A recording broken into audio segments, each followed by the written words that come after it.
So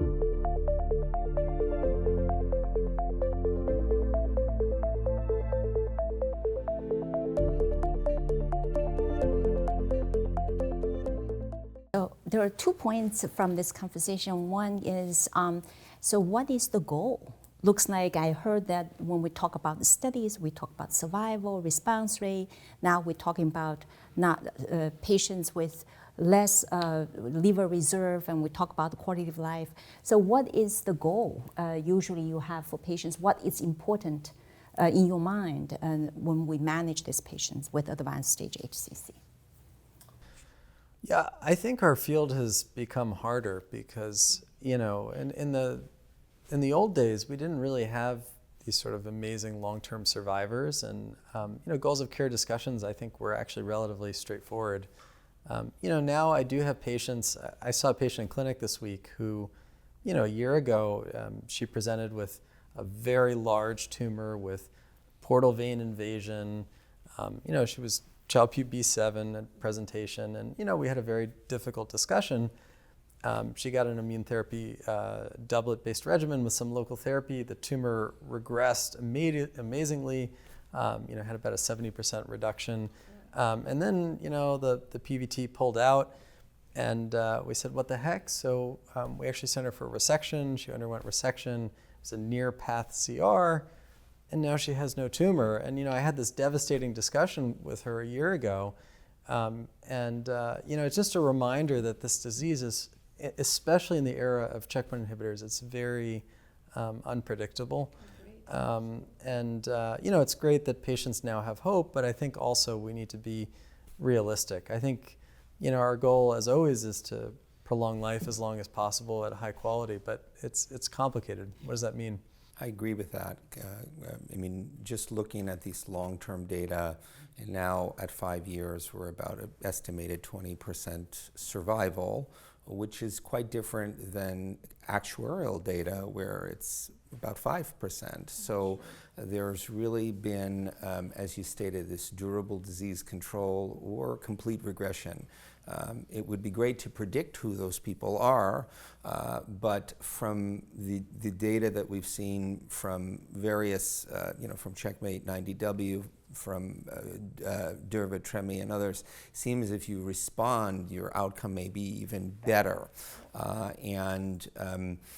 That's, I think, critically important. That said, I mean, the majority of people still will, I think, succumb to the disease or complications related to cirrhosis. That's why we're actively here at this meeting trying to, you know, advance therapies. And so you do have to keep that in mind when you're treating a patient. What is the ultimate goal, and be aware of that. Do you have anything to add on? No, I think it's spot on, right? We always want to prolong life and improve quality of life. That's always the goal when we go in.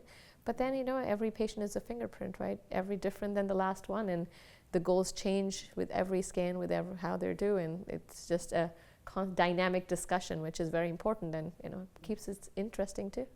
So, Mark, you shared a very interesting case, very good for the patient. Mm-hmm. So now let's talk a little bit about neoadjuvant therapy and how, what do you see the future of that? And also, we all know HCC after resection has very high risk of recurrence. And what I think, then we talk about sort of adjuvant therapy and what's the future of adjuvant therapy. Well, I think we were all disappointed to see the failure of atezo-bev in the adjuvant setting. So at least as of today, there's no standard perioperative systemic therapy for HCC. About 80% of these patients recur.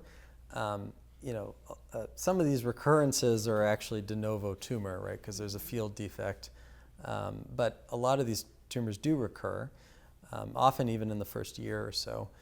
So it'd be great if we had a systemic perioperative approach. I think the failure of atezo-bev in the adjuvant setting has certainly brought up the idea of moving the therapy into the neoadjuvant setting, where at least in other tumor types, this approach appears to be very promising. And there are a number of sort of single-arm data from HCC showing feasibility, high pathologic response rates, and I would say encouraging long-term survivals. You know, the patients who who respond in the neoadjuvant setting, they don't tend to recur, which is encouraging. But I think we need a larger trial. We need a randomized trial.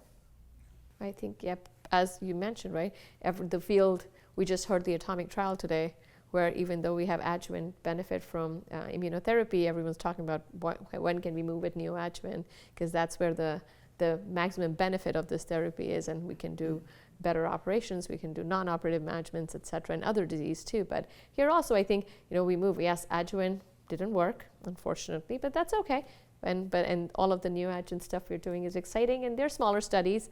But hopefully, you have Emerald 3. We have a lot of these different studies that are doing in locally advanced setting, which probably going to move away to the neoadjuvant work too. Yeah, I found an atomic study result is very exciting in the mismatch repair deficient colorectal cancer setting.